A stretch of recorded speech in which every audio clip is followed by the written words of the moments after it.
오늘 이 아침 우리에게 주시는 하나님의 말씀은 사도행전 13장 1절에서 12절까지 말씀입니다. 사도행전 13장 1절에서 12절까지 말씀입니다. 제가 가지고 있는 성경 208면에 있는 말씀입니다. 사도행전 13장 1절부터 12절까지 한 목소리로 함께 봉독하시겠습니다. 안디옥 교회에서 선지자들과 교사들이 있으니 곧 바나바와 니게르라 하는 시므온과 구레네 사람 루기오와 분봉왕 헤롯의 젖동생 마나엔과 및 사울이라. 주를 섬겨 금식할 때에 성령이 이르시되 내가 불러 시키는 일을 위하여 바나바와 사울을 따로 세우라 하시니 이에 금식하며 기도하고 두 사람에게 안수하여 보내니라. 두 사람이 성령의 보내심을 받아 실루기아에 내려가서 거기서 배를 타고 구브로에 가서 살라미에 이르러 하나님의 말씀을 유대인의 여러 회당에서 전할세 요한을 수행원으로 두었더라. 온 섬 가운데로 지나서 바보에 이르러 바예수라 하는 유대인 거짓 선지자인 마술사를 만나니 그가 총독 서기오 바울과 함께 있으니 서기오 바울은 지혜 있는 사람이라. 바나바와 사울을 불러 하나님의 말씀을 듣고자 하더라. 이 마술사 엘루마는 이 이름을 번역하면 마술사라. 그들을 대적하여 총독을 믿지 못하게 힘쓰니 바울이라고 하는 사울이 성령이 충만하여 그를 주목하고 이르되 모든 거짓과 악행이 가득한 자요 마귀의 자식이요 모든 의의 원수요 주의 바른 길을 굽게 하기를 그치지 아니하겠느냐. 보라, 이제 주의 손이 내 위에 있으니 내가 맹인이 되어 얼마 동안 해를 보지 못하리라 하니 즉시 안개와 어둠이 그를 덮어 인도할 사람을 두루 구하는지라. 이에 총독이 그렇게 된 것을 보고 믿으며 주의 가르치심을 놀랍게 여기니라. 아멘. 이 사도행전 23장에서부터는 성령의 인도하심으로 그리스도의 복음이 예루살렘과 온 유대와 사마리아를 넘어 땅끝을 향해 나아가는 것을 그리고 있습니다. 이 일을 위해 하나님께서는 바울이라는 사울과 이 바나바를 대표적인 인물로 세우셨습니다. 특히 이 바울은 베드로 이후 사도행전의 중심 인물이 되어 이방인을 위한 사도로 3차에 걸친 전도 여행을 떠나게 됩니다. 오늘 본문에서는 이 사도행전 11장에서 소개되었던 안디옥 교회가 다시 등장하고 있습니다. 다양한 민족, 다양한 사람들이 모인 안디옥 교회는 점점 더 성장하였습니다. 우리 본문의 1절 말씀을 우리 함께 읽어보겠습니다. 안디옥 교회에 선지자들과 교사들이 있으니 곧 바나바와 느게르라 하는 시몬과 구레네 사람 루기오와 분봉왕 헤롯의 젖동생 마나엔과 및 사울이라. 이 본문에서 말하는 선지자와 교사의 역할에 대해서는 이 다양한 의견이 다릅니다. 그런데 그것이 정확하게 어떤 역할이든지 이들이 교회의 사역자로 또 지도자로 세워진 것은 분명한 사실이다라는 것이죠. 성장한 안디옥 교회는 다민족 교회라고 소개했던 것처럼 교회 지도자들도 다양한 민족, 다양한 사람들이 세워졌습니다. 특히 바나바는 이방 땅에서 태어난 유대인입니다. 이 니게르라 하는 시몬은 이 니게르가 검은 피부라는 뜻이기 때문에 아프리카 사람으로 추측이 되며 예수님의 십자가를 대신 졌던 구레네 사람 시므온과 동일인이라는 주장도 있습니다.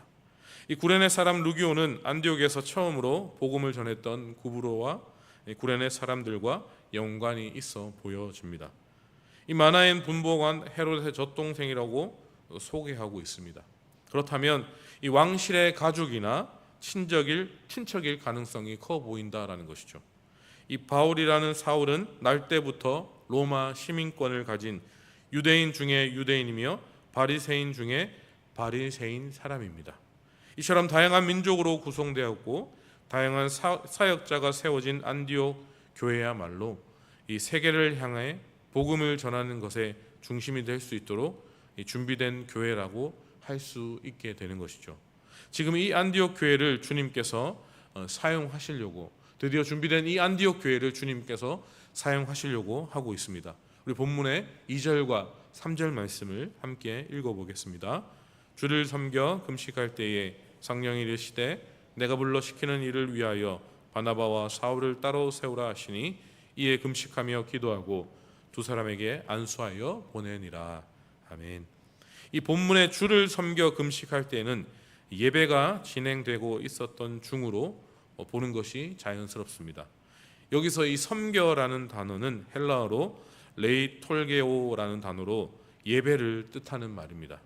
그래서 공동 번역은 아예 주님께 예배 드리고 있을 때에라고 번역하고 있는 것이죠. 예배 중에 성령의 뜻이 전달되어진 것입니다. 성령께서 시키는 일을 위해 사역자를 세우라고 말씀하고 있습니다. 그 사역자가 말씀의 서두에서 언급한 바나바와 이후에 바울이라 불리는 사울이었습니다. 성령께서 이 두 사람에게 특별한 사명을 주신 것입니다. 이방 선교를 위한 임무를 맡겨 주신 것입니다. 안디옥 교회는 성령의 뜻에 순종하여 이들에게 안수하고 땅끝을 향한 복음 전파를 위해 그들을 파송하게 됩니다. 그렇게 파송된 바나바와 사울의 첫 선교지는 이 구브로였습니다. 우리 본문의 4절 말씀 우리 함께 읽어보겠습니다. 두 사람의 성령의 보내심을 받아 실루기아에 내려가서 거기서 배를 타고 구브로에 가서. 왜 구브로를 첫 선교지로 정했는지는 정확히 알 수는 없습니다. 바나바의 고향이 구브로라는 것과 관련 있어 보이지만 중요한 것은 이 모든 것이 이 성령의 보내심이고 성령의 인도하심을 따랐다라는 것입니다. 바나바와 사울을 세우신 것도 또 그들을 보내시고 인도하신 것도 성령께서 하신 일이다라는 것이죠. 결국 성령께서 이 사역을 주관하고 계신다라는 말입니다. 어쨌든 사역자들을 구브로의 주요 도시 중에 한 곳인 이 살라미에서 첫 사역을 시작하게 되었습니다. 우리 본문의 5절 말씀을 함께 읽어보겠습니다. 살라미에 이르러 하나님의 말씀을 유대인의 여러 회당에서 전할세 요한을 순회원으로 두었더라. 그런데 이 본문을 읽고 있으면 고개가 갸웃겨려지게 됩니다. 바나바와 사울은 이방인을 전도하기 위해 파송되었습니다. 그런데 유대인의 여러 회당을 방문하고 또 그곳에서 하나님의 말씀을 전했다라는 것입니다. 왜 그랬을까요? 유대인의 회당은 사울에게 있어서는 최적의 전도 장소였기 때문이었습니다. 일단 회당에는 유대인만 있었던 것이 아니라 유대인은 물론 유대교회에 관심이 있거나 또 유대교회에 입교한 이방인들도 함께 모여 있었기 때문입니다. 유대인과 이방인을 다 만날 수 있었던 곳이 회당이었습니다. 그리고 이방인들과 마찬가지로 예수를 믿지 않는 유대인들도 전도의 대상이다라는 것이죠. 사울의 선교 전략 중 하나가 바로 이 회당 중심, 이 회당에서 하는 선교였습니다. 세계로 흩어진 유대인들이 각 지역에 세워놓은 유대인들의 회당을 통해 유대인과 이방인을 동시에 만날 수 있었던 것입니다. 사울 같은 경우 당시 유명한 랍비인 가말리아 문화에서 율법을 공부한 엘리트 중에 엘리트였습니다. 거기다가 로마 시민권자였습니다. 그렇기 때문에 사울은 유대인 회당에서 강론의 기회를 자연스럽게 가질 수 있게 되었습니다. 그때 유대인과 이방인을 대상으로 바로 그리스도의 복음을 전파한 것이었습니다. 이렇게 복음을 전파하는 가운데 이 바보라는 곳에 당도하게 됩니다. 이곳은 이 살라미에서 한 180km 정도 거리에 있다라고 보고 있습니다. 우리 본문의 6절과 7절 말씀을 다 함께 읽어보겠습니다. 온 섬 가운데로 지나서 바보에 이르러 바예수라 하는 유대인 거짓 선지자인 마술사를 만나니 그가 총독 서기오 바울과 함께 있으니 서기오 바울은 지혜 있는 사람이라 바나바와 사울을 불러 하나님의 말씀을 듣고자 하더라. 그런데 그 바보라는 곳에 바예수라는 유대인 거짓 선지자를 만나게 되는 것입니다. 누가는 이 사람을 마술사다라고 소개하고 있습니다. 바예수를 거짓 선지자라고 말하고 있는 것으로 볼 때 아무래도 간단한 마술로 사람들을 현혹시키면서 계시라고 자기의 말을 알려주고 했던 것으로 보여지는 것이죠. 그래서 개역 한글 성경에서는 이 마술사를 박수라고 번역하고 있습니다. 이 박수는 남자 무당을 의미하는 것이죠. 사마리아 땅에도 비슷한 사람들이 있었습니다. 사도행전 8장에는 마술사 시몬이라는 사람이 등장했었습니다. 이 사람은 베드로에게 저주를 받게 되는 것이죠. 어쨌든 본문의 바 예수라는 마술사는 그 지역 사람들에게 어느 정도 인정을 받고 있었던 것으로 보여집니다. 거기다가 그곳의 총독이었던 서기오 바울의 측근이었습니다. 당시 지도자들은 종종 개인 마술사를 두었고 마술사에게 여러 일들에 대해 자문을 구하곤 했다고 합니다. 이 서기오 바울과 바예수는 그런 관계였던 것 같습니다. 그런데 총독인 서기오 바울이 무슨 이유에서인지 바나바와 사울이 전하는 하나님의 말씀을 궁금해하고 있습니다. 그래서 바나바와 사울을 불러 그들이 전하는 말씀을 듣고자 하였다라는 것이죠. 왜 듣고 싶어 했는지 그 이유는 정확하게 알 수가 없습니다. 서기오 바울이 지혜 있는 사람이라는 것을 강조하는 것으로 보아 이 사람은 이 진리를 향한 갈망이 있었던 것 같습니다. 그래서 바나바와 사울의 소문을 듣고는 그들이 전하는 메시지가 궁금했던 것으로 여겨집니다. 어쨌든 말씀을 들으려고 한 것이 중요하다라는 것이죠. 그런데 총독인 바나바와 사울이 전하는 하나님의 말씀을 듣는 것을 마술사 바예수는 원치 않았습니다. 그래서 그는 순환과 방법을 가리지 않고 방해를 하고 있습니다. 우리 본문의 8절 말씀 함께 읽어보겠습니다. 이 마술사 엘루마는 이 이름을 번역하면 마술사라. 그들을 대적하여 총독을 믿지 못하게 힘쓰니. 이 엘루마는 마술사라는 말입니다. 그러니까 이 마술사 바예수가 바로 엘루마이다라는 것이죠. 이 본문의 대적하여는 헬라어로 풀어보면 대항하다, 저항하다라는 뜻을 가집니다. 그래서 이 이야기를 다시 말하면 아주 강력하게 반대하고 방해했다라는 것입니다. 무엇을요? 하나님의 말씀을 듣는 것을 아주 강력하게 반대하고 방해했다라는 것입니다. 이 총독이 바나바와 사울의 메시지를 듣지 못하도록, 들어도 믿지 못하도록 계략을 꾸미고 또 이간질하고 방해했다라는 것입니다. 이것은 명백한 하나님을 향한 대적입니다. 성령의 일을 방해하는, 성령을 거스르는 일입니다. 사울은 이것을 보고 가만히 있지 않았습니다. 우리 본문의 19절과 10절 말씀을 함께 읽어보겠습니다. 바울이라 하는 사울이 성령이 충만하여 그를 주목하고 이르되 모든 거짓과 악행이 가득한 자요 마귀의 자식이요 모든 의의 원수요 주의 바른 길을 굽게 하기를 그치지 아니하겠느냐. 본문에서부터 사울을 바울이라 부르기 시작합니다. 누군가의 주장처럼 사울이 변화되어 하나님께 바울이라는 이름을 새롭게 주신 것이 아닙니다. 원래 사울과 바울 두 가지 이름을 다 가지고 있었습니다. 사울은 유대식 이름이고 바울은 로마식 이름입니다. 사울을 로마식 이름으로 바울로 부른 것으로 그 사역이 이방을 중심으로 이루어질 것을 더욱 강조한 것으로 보여진다라는 것이죠. 아무튼 바울은 이 성령 충만함으로 악행이 충만한 바예수를 향해 마귀의 자식이라고 그리고 모든 의의 원수다라고 선언하고 있습니다. 왜 이렇게 선언하고 있습니까? 그 이유는 이 바예수가 복음을 방해하고 있기 때문입니다.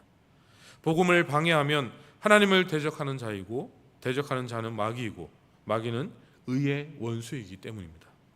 바울은 바예수에게 바른 길을 굽게 하는 일, 즉 복음 전파를 방해하는 일을 당장 멈추어달라, 멈추라고 경고하고 있습니다. 그러면서 이 경고와 함께 마술사가 받게 될 징계를 전하고 있습니다. 우리 11절 말씀을 함께 읽어보겠습니다. 보라, 이제 주의 손이 내 위에 있으니 내가 맹인이 되어 얼마 동안 해를 보지 못하리라 하니 즉시 안개와 어둠이 그를 덮어 인도할 사람을 두루 구하는지라. 악행으로 가득했던 마술사는 성령으로 충만한 바울의 선언대로 앞을 보지 못하게 됩니다. 바울도 경험이 있었기 때문에 이 징계가 얼마나 두렵고 무서운 것인가를 누구보다 잘 알고 있었을 것입니다. 어쨌든 이 형벌은 연속적인 것은 아니었습니다. 마술사가 맹인으로 앞을 보지 못하는 것은 얼마 동안의 일이었습니다. 그 이유에 대해서는 이제 마술사가 선택해야 하는 것이죠.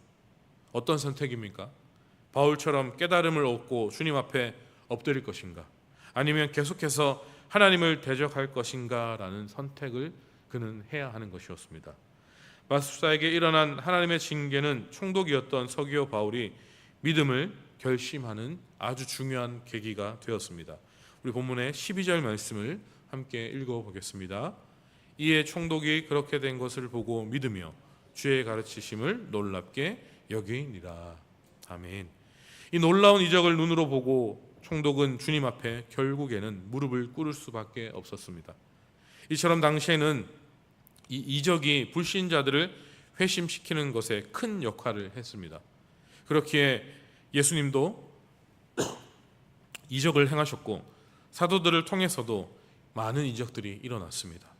하지만 이적이 사람을 회심시키시는 큰 역할을 한 것이 사실이지만 그 이적이 그것이 전부가 되는 것은 아닙니다. 이적만으로 회심이 이루어지거나 회심한 마음이 계속 유지되는 것이 아니다라는 말입니다.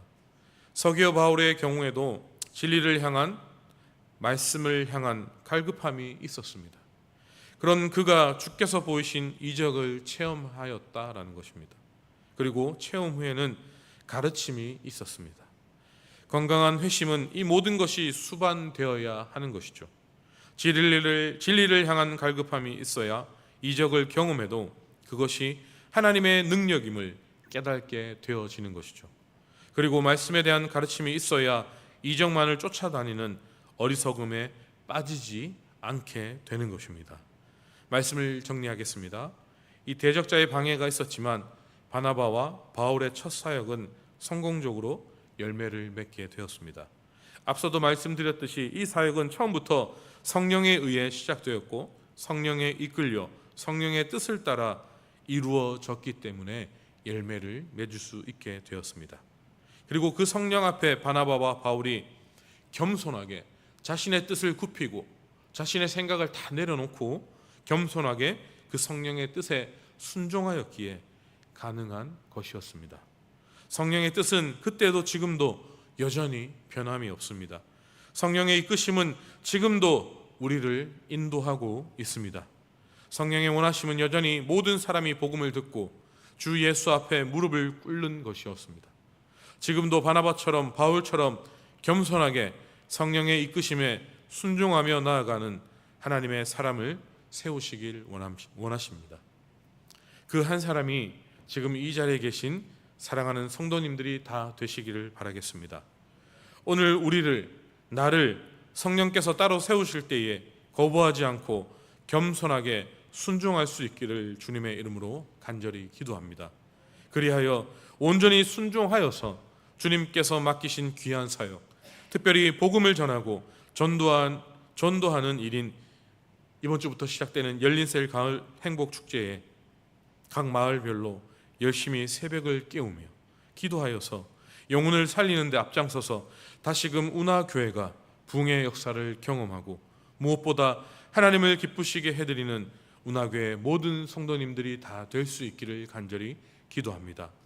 하나님께서 우리에게 원하시는 일이 바로 이런 것 아니겠습니까? 늘 깨어 기도하셔야지만 성령의 뜻을 알 수 있게 됩니다. 그리고 성령의 뜻을 알게 될 때에 나의 생각, 나의 모든 뜻을 내려놓고 그 성령의 뜻에 순종하며 하나님의 말씀으로 나아갈 수 있게 되는 것입니다. 그래야지만 우리가 하나님께 귀하게 사용되어질 줄 믿습니다. 그래서 늘 깨어 기도해야 하는 것입니다.